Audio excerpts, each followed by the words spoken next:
A cloud of suspicion surrounds the deaths of Oscar-winning actor Gene Hackman and his wife. An initial interrogation was conducted of Mr. Hackman's pacemaker.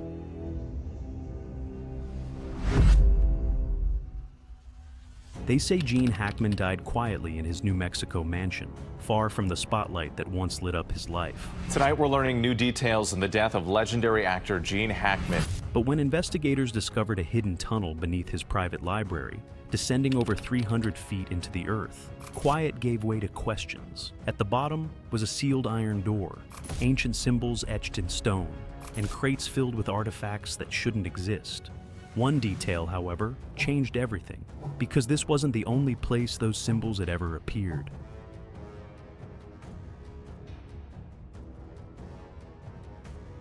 The mansion that watched itself.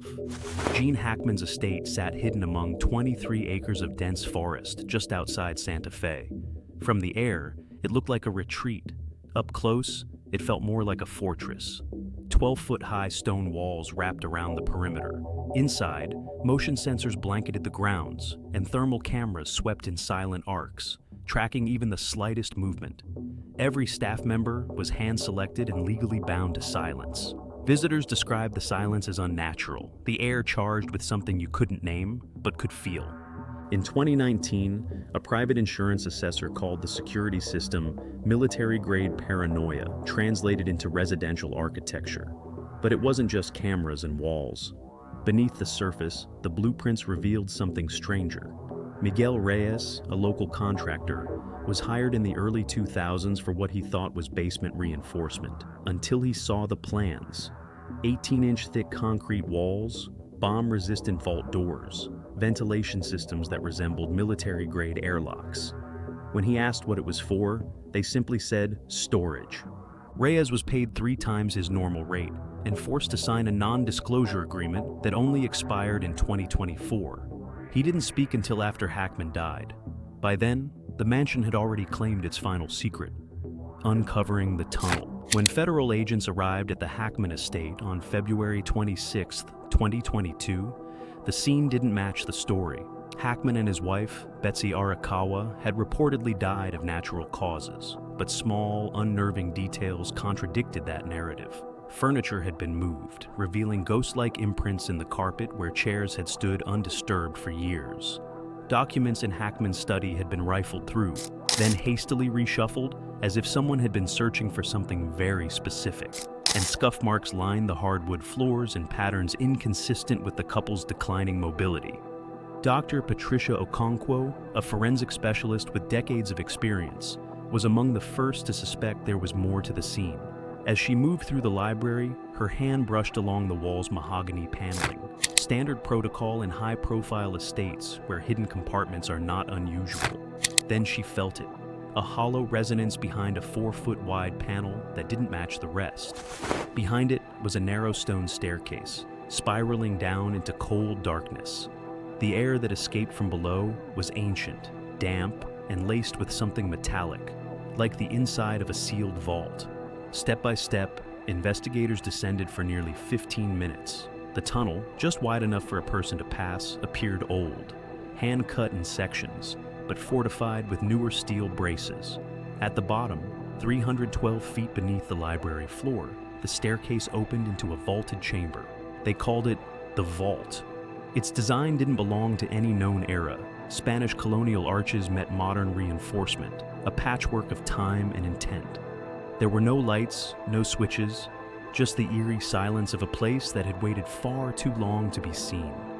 Artifacts of a forgotten order. The chamber stretched nearly 60 feet in length, with vaulted walls shaped like the ribs of a subterranean cathedral. Initial architectural analysis suggested influences from late 19th century Spanish colonial design, though no official records tied such construction to the land. Public archives listed a brief phase of mining exploration in the 1870s, followed by a puzzling trail of anonymous property transactions between 1920 and 1965. Each change in ownership was routed through shell companies and trusts, effectively erasing any clear history of who controlled the land and why. Stacked against the chamber walls were 47 wooden crates, some intact, others collapsing in silent decay. One held a leather-bound ledger dated 1947, written entirely in German, containing names, dates, and financial figures.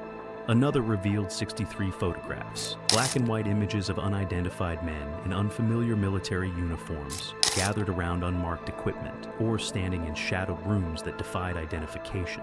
In several photos, faces had been violently scratched out, erased not by age, but by deliberate effort. Among the debris were brittle maps marked with coded symbols and untraceable coordinates. Some bore seals resembling those used by post-war intelligence agencies, though none matched known formats with certainty. One map hinted at a subterranean network beneath North America, interlinking government sites, secluded estates, and now this chamber. Independent researchers later noted that symbols found on the documents also appeared in land patents stored in defunct Spanish and territorial archives. Previously dismissed as clerical artifacts, they now line the stone walls around the crates, cut deep, purposeful, and old. These were not the remnants of random obsession. They were clues, carefully buried fragments of a larger design. And if these objects had waited in darkness for decades, one question rose like a drumbeat. Who were they waiting for? Symbols. No language can explain. The walls of the chamber weren't bare.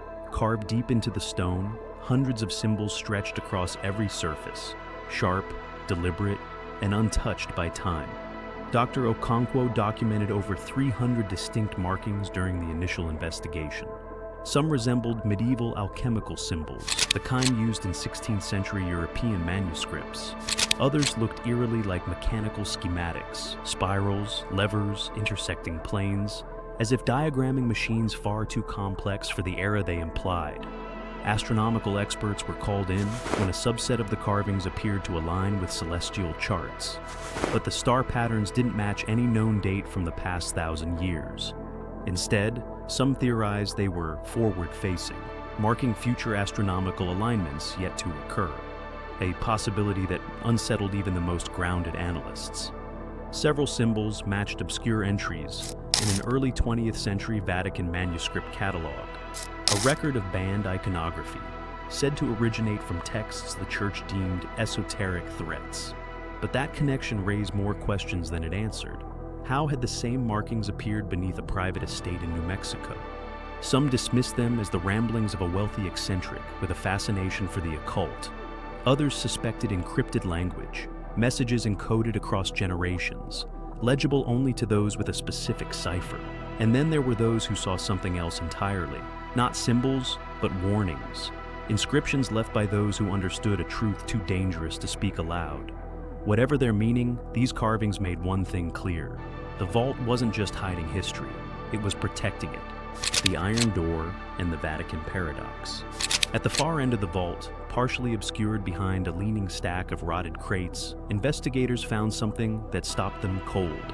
An 8-foot-tall iron door, 4 inches thick, rusted over, and sealed with a lock mechanism that bore no keyhole. Just a corroded metal plate that appeared fused shut. There were no hinges visible on the outside, no markings to suggest direction or purpose. It wasn't a door meant to be opened. It was a door meant to stay closed. That's when the Vatican connection surfaced. In 1980, during quiet renovations of the Vatican Library, a hidden archive was accidentally uncovered.